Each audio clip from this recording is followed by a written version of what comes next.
we've gone through the last 3.5 days with a lot of focus on biosafety, biosecurity within the laboratory settings. But as I had mentioned earlier, this program, the one that is supported by DITRA, has a very broad focus.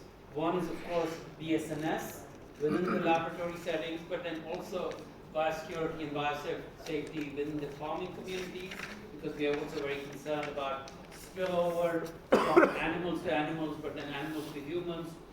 So one of the areas that we are very excited about this course and these courses are that we're trying to bring in lab staff along with the clinicians, the doctors and nurses, for a program to work effectively, a high-threat pathogen program. Oh, yeah, now I'll come to that. For a high-threat pathogen program to work effectively, it's important that the frontline healthcare workers, which includes doctors, nurses, other paraprofessionals, when they come in contact with a suspect, particularly in areas where you have right now ongoing outbreaks of HPAI or H5N1, that they are melioidosis, they are using differential diagnosis to say, is this possibly bird flu? Responsible, the sickness is caused by bird flu, or is it because of some other viral or bacterial pathogen?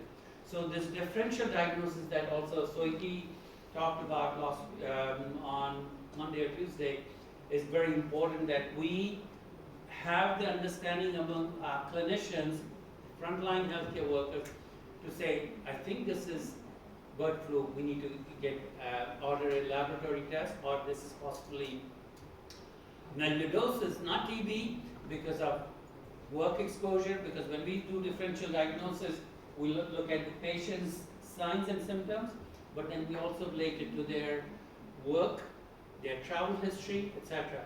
So anyway, earlier we talked about the background of this project, we talked about differential diagnosis. Today I'm just going to go through very quickly about some other modules. I believe we've already emailed you the link to these courses. Did everyone get it?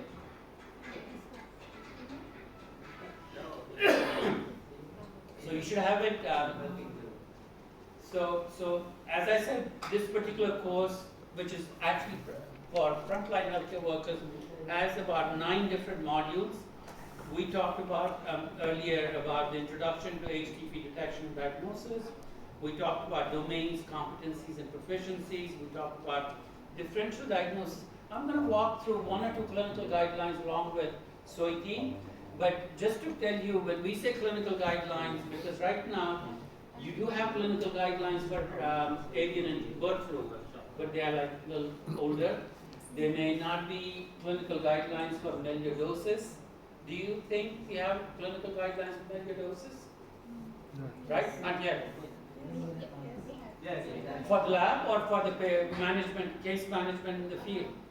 For patient management. So the question here is, but do you have it for Nipah virus? Not really, right? So there are some of these things which may be older, but the idea here is to bring these things together.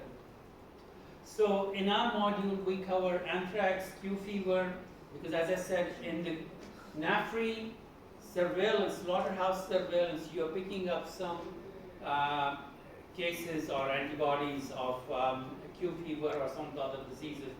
Brucellosis is very much there. We know that MERS is not detected in Cambodia, but there have been MERS cases within Middle East respiratory syndrome detected in Malaysia, in other Southeast Asian countries. So that's the reason why we included there. Plague, I think Dr. Spooner gave some examples for the lab spillover of plague today. HPI, melioidosis, and Nipah. So I'm going to skip it. I mean, this basically talks about zoonotic disease transmission. You guys are very much aware about it, so I will not go into it. Epidemic, etc. So anyway, you'll have access to all of this material. Control measures for infectious diseases, so it goes into all of that. And I hope you will be able to use it for your training as you do onward training. That's why we're making all of this available. It does have facilitator's guide, participant manual, etc. that you can adapt as you move forward to train people. So for each disease, we go into terms of detection, how do you detect, you look at diagnosis, you do treatment, and you do follow-up. So we, for example, for anthrax, we define what is anthrax, the causative agent for anthrax, and then different types of anthrax, a little bit of history on that. We talk about cutaneous anthrax, which is the most common. Inhalational anthrax, if people inhale spores, whether it's in the lab or whether if you're working with animals. Gastrointestinal anthrax and injections. So we give you some examples of reservoir, where the reservoir is for that, modes of transmission, risk groups, anthrax case classification. It's very important for us to classify whether it's a suspected case of anthrax, probable case, or confirmed case. This is true for all high threat pathogens because we want to be very pinpointed in terms of saying this is a suspected case because maybe they've been exposed to someone who's a confirmed case, or is it a probable case because you have some diagnostic and immunological history, or is it a confirmed case because your culture or a biological test is confirmed. Diagnosis of anthrax, it goes into that. Excuse me. The laboratory testing, I would not say anything because you guys are all expert on that. And anthrax differential diagnosis in terms of different types of diseases that may look like anthrax, so how a clinician can go through this. So some visual things, and then of course treatment in terms of anthrax. We also talk about prophylaxis for anthrax, etc. So I think you were talking about risk communications earlier. It's an important element of it, risk communication with the patient, risk communication with the community, if there's an anthrax. Then infection control within the healthcare settings. And then mass communication, so we have some other things. So the same thing for other diseases. We also, for each disease, talk about a bit about bioterrorism. So this is module 4. I'm going to go into another one. Module part 4B. This has the newer diseases we're talking about, Brucella, HPAI, and all that. Again, the same format: detection, diagnosis, prevention, and treatment. But let me look at.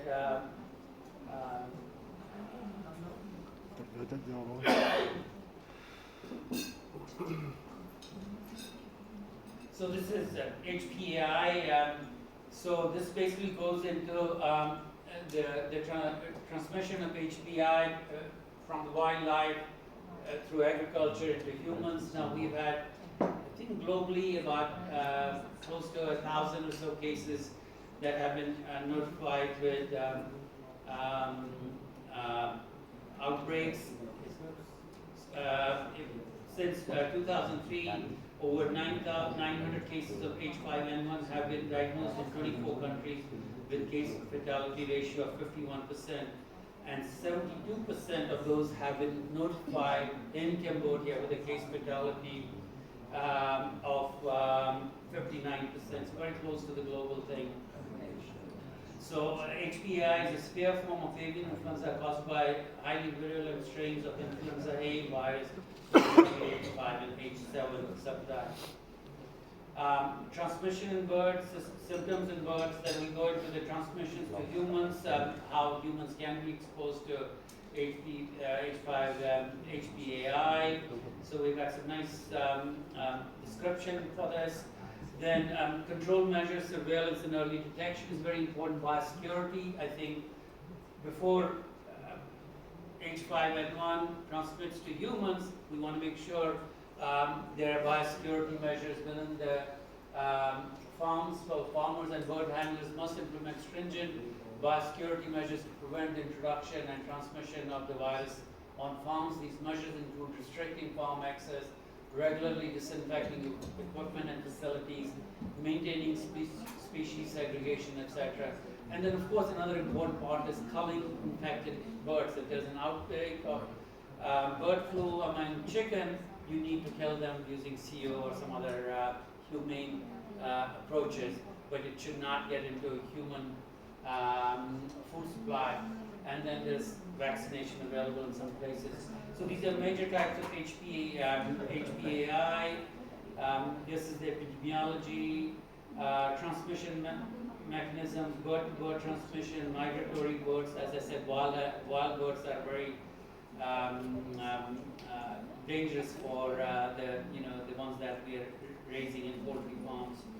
Human activity such as the transportation of infected poultry or contaminated equipment can facilitate the spread of HPAI, particularly in densely populated farming areas. Inadequate biosecurity measures and forms are a major contributor to HPAI outbreaks. Human infections, although have been rare, humans can become infected through close contact with infected birds or in contaminated environments. So as I said, we have had some cases, young children in Cambodia who were exposed to bird flu, but we also have cases in the US where there has been spillover from the poultry to humans, as well as some cattle to humans. So this is some HPI transmission in Cambodia, some data which you guys can look at it on your own time, and then outbreak dynamics in poultry. So again, we talk about HPI, specimen collection in terms of oropharyngeal and tracheal swabs, so other mechanisms, tissue samples, blood samples, safety precautions. I think you guys talked a lot about, so I would skip those. So HPI laboratory diagnosis talks about all of that.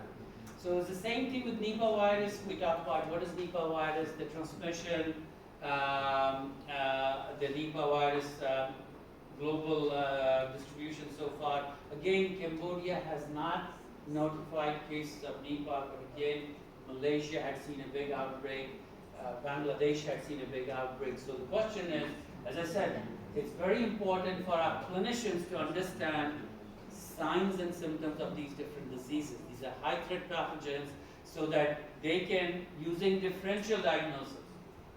If they just look at a patient, if I look at a patient is coughing or something else, I say Cambodia has very high TB, so maybe it's a case of TB. But it may be melioidosis, or it may be any of the other high threat pathogens. So in terms of their exposure, work exposure, if they're working with, what's it called, guanas, the one where we collect bad stuff, the guana farms, bad droppings for agriculture. So it all depends on what is the occupation of the person who's ill. So when the doctors are collecting information from patient, history, sickness history is important, but also work history is important, travel history is also important. So that's why we do, in each of these things, talk about the role of differential diagnosis. So it's not just looking at patients the way they present, but it's also to find out determine what's the underlying cause of the sickness. So, Nipah virus prevention, avoiding exposure to sick animals in outbreak areas, the proper handling and cooking of animal or bird products, avoiding consumption of food that may be contaminated by bats or birds, etc. Diagnosis and treatment is based on clinical symptoms and laboratory testing such as PCR, virus isolation, and antibody detection. There is no specific treatment for Nipah virus, which is the case with most similar diseases, but it's supportive care focusing on managing symptoms and preventing complications. But in terms of differential diagnosis for Nipah virus, it could be similar signs and symptoms similar to Japanese encephalitis, herpes simplex, rabies, bacterial meningitis, other viral encephalitis, West Nile virus, malaria, tuberculosis, leptospirosis. Treatment, I think we talked about supportive measures, and so this is, so now we know Soiti talks a lot about melioidosis for the last 2 years, because my background is more TB. We've been doing a lot of TB in Cambodia for the last 18, 20 years. But it's only about 2 years back we came across this issue of melioidosis in Bangladesh, in other countries in the region. We realized that actually a lot of our healthcare providers, TB providers, don't really know much about melioidosis, because even though experts may know it, but that information does not get circulated. If I do research on Google search, melioidosis in Cambodia, you see a lot of published papers. But that information often does not filter into the healthcare providers. So, but if we look at melioidosis, TB, very similarities, but often if people don't know that the test for melioidosis is very different than TB. Even test for bovine TB is different than human mycobacterium tuberculosis. But again, the question is, if the doctor does not suspect what may be the underlying cause of sickness, they may not be able to order the right test. So if they just order a TB test, they'll say it's an extrapulmonary TB because test came out negative. So that's why this kind of training is very critical. So our healthcare providers start using differential diagnosis to look at the underlying causes. So defines in terms of melioidosis, transmission, particularly transmission in Cambodia, risk factors, which again is occupation. If you're working in farming communities, you're going out or areas which are endemic with Burkholderia, Pseudomalai bacteria. And I think I have some examples here from recently published papers on melioidosis in parts of Cambodia. So if you can go through this one, the links are there, you can know more about it. But it's going to be important that if you guys can do more research on it, if you're interested, because you may think somebody's got extrapulmonary TB, but actually they probably have maybe melioidosis, or as I would say, like 5 to 10% of TB cases could also be zoonotic TB, which is bovis TB. But your tests are different. Whether you're using GeneXpert or anything else, that would not let you know it's TB bovis. Again, occupation is very important. Looking at the differential diagnosis. Clinical presentation: acute melioidosis, rapid onset with sepsis, pneumonia, or abscess formation. Chronic melioidosis symptoms lasting more than 2 months, including weight loss, chronic cough, and low-grade fever. Localized infections, which is abscesses in skin. Disseminated infection, multiple abscesses in various organs, often associated with septicemia. Actually, people, if they get exposed to melioidosis, the mortality may be sooner compared to if they have regular TB. Of course, the miracles of these days is the drugs. We do have broad spectrum antibiotics. Often healthcare providers give everything to everyone. So they may be on steroidal medication, they may be on antibiotic. So we don't see a lot of mortality, but people are suffering. Quality of life of people is affected. So that's why making sure healthcare providers are using the appropriate diagnostic tools. They're asking for the right type of test so that we could put people on the right treatment. So for differential diagnosis, it could be fungal infections, parasitic infections, or non-infectious conditions like malignancies or other autoimmune issues. Melioidosis diagnostic tools, definitive diagnosis, bacterial culture, and PCR remain the most reliable tests. Supporting tests, serology and microscopy, and then rapid antigen tests. So again, I have some information here in terms of characterization, rule of algorithm, etc. So anyway, so this is basically looking at the clinical guidelines for managing patients. So do you have a few comments on it before I change the slide there? No, I just want to let the team know that now we will give Đầu tư là của sợi của mua mạnh của những hạt biển tại thì chúng ta phải thu được thành mùi. now they revise. So also based in with His Excellency Dr. Tomsodera, we've also developed some guidelines for animals, because remember a lot of these diseases also similar in the animal side. So hopefully we'll be sharing those guidelines also, and in the coming days we'll start a socialization process, like working with the technical working group for training, CPA guidelines, to review these guidelines to make sure the Ministry of Health can adapt some of these for the country, even though we sort of assembled it based on best practices in the region, recommendations from WHO, recommendations from WAH, World Organization for Animal Health, so we can do that. Now again, we have a module here which deals with managing HTP patients with different diseases, so basically treatment and follow-up. We believe in a more team-based approach while managing patients, because you do need people within the clinic who bring in infectious disease background, but then also other aspects, whether it's diagnostic side or other expertise within a facility to manage patients. So there's some slides on that, so I'll skip on that. We do have a slide module on specimen collection, packaging, transportation for different pathogens. And I think a lot of it has been already discussed through case studies, but again, for each of these suspected pathogens, we do want to make sure you're using appropriate approaches. So I'm going to skip that.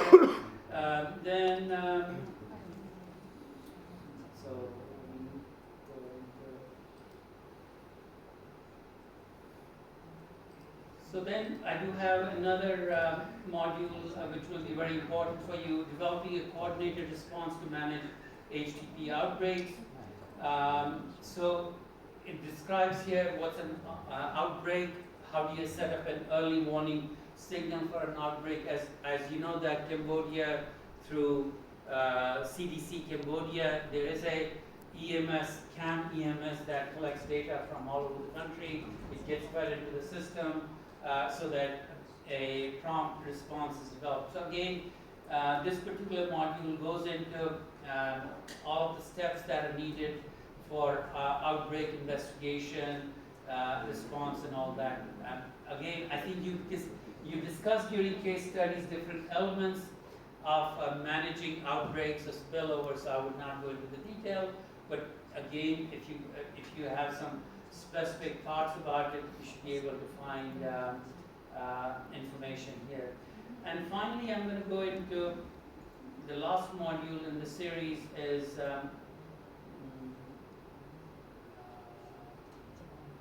airborne infection control.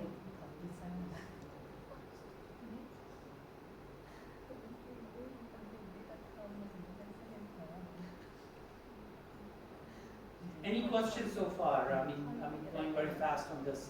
Do you guys see the relevance of this program?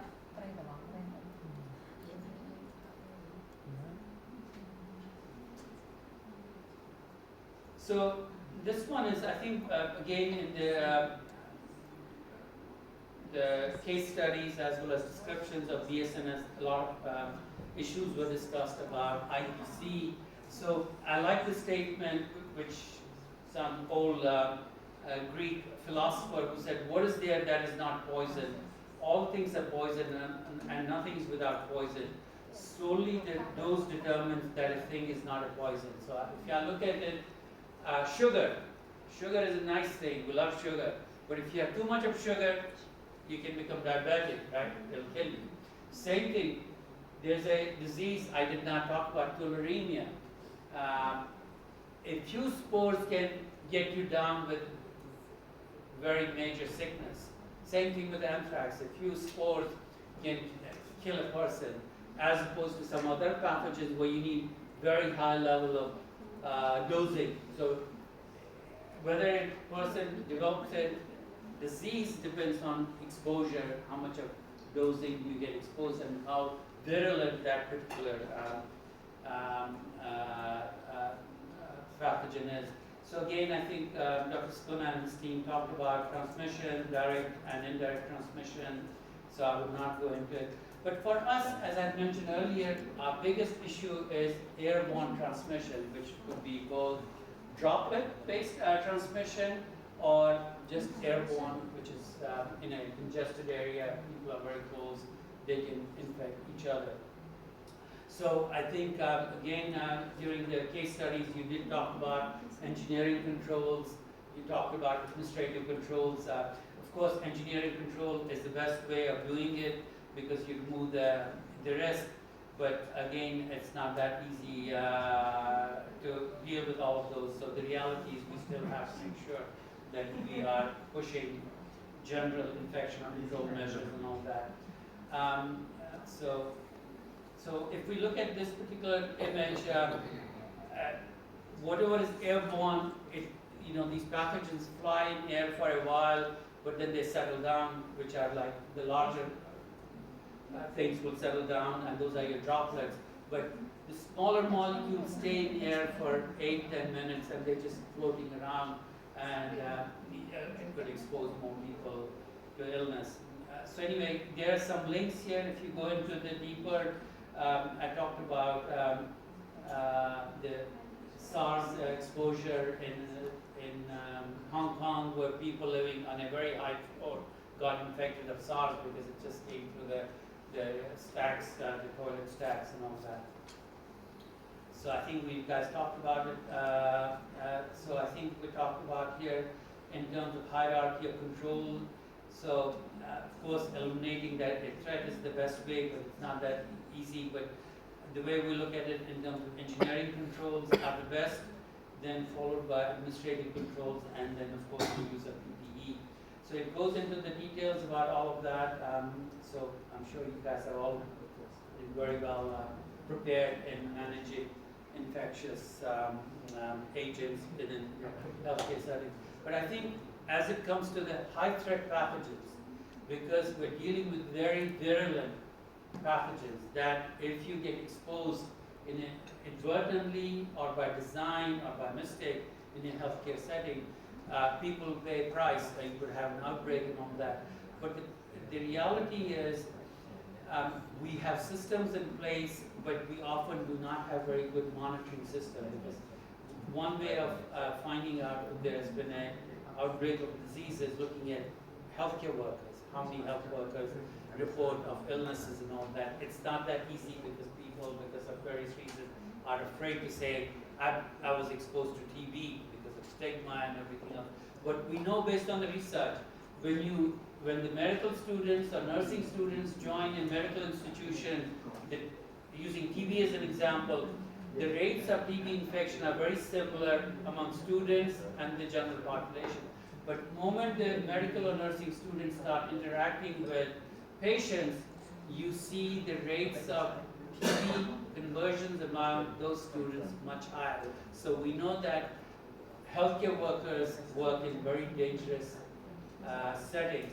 So unless you have good monitoring systems in place, you miss a lot of people who may be infected.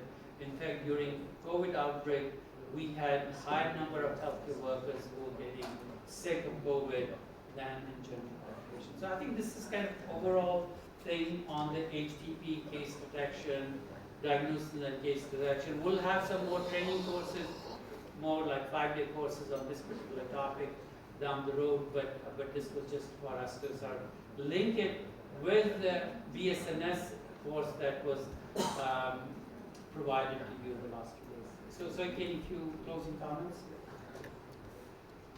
មិនដែរទាំងអស់គ្នាស្រាប់គាត់មកប្រើហ្នឹងមិនដែរមានអីចង់ clarify មានអីចង់បន្ថែមបន្ថយយ៉ាងម៉េចដោយសារពេលវេលាក៏វេលាទៅដែរមានដែរហើយគិតថាអ្វីដែលគាត់និយាយហ្នឹងវាយ៉ាងម៉េចដែរបាទបើគាត់មិនក៏សួរថាមានចំណល់អីឬក៏មានទិលអីយ៉ាងម៉េចទៅលើពិតហើយដោយសារតែឯកសារវាច្រើនទីពេលវេលាដើម្បីយើងតែយេទៅលើអ្វីដែលបាននិយាយមិញណាអញ្ចឹងទីរយៈពេលនៃការ training ពេលគ្រប់គ្រាន់បើសិនជាហើយឯកសារបានប្រាប់ហើយថាបើសិនជាយើងអាចមើលអីអាចទាក់ទងគ្នាបន្តទៀតបើសិនជាមានការអីចង់និយាយគ្នាអញ្ចឹងណាអញ្ចឹងមាន I think មានដាក់ចាប់សួរអីគាត់មួយម៉ាត់អីទេមើលតែអង់គ្លេសមកប្រើមើលណាសតទេមានទេអានេះមានស្ដាប់តើមាន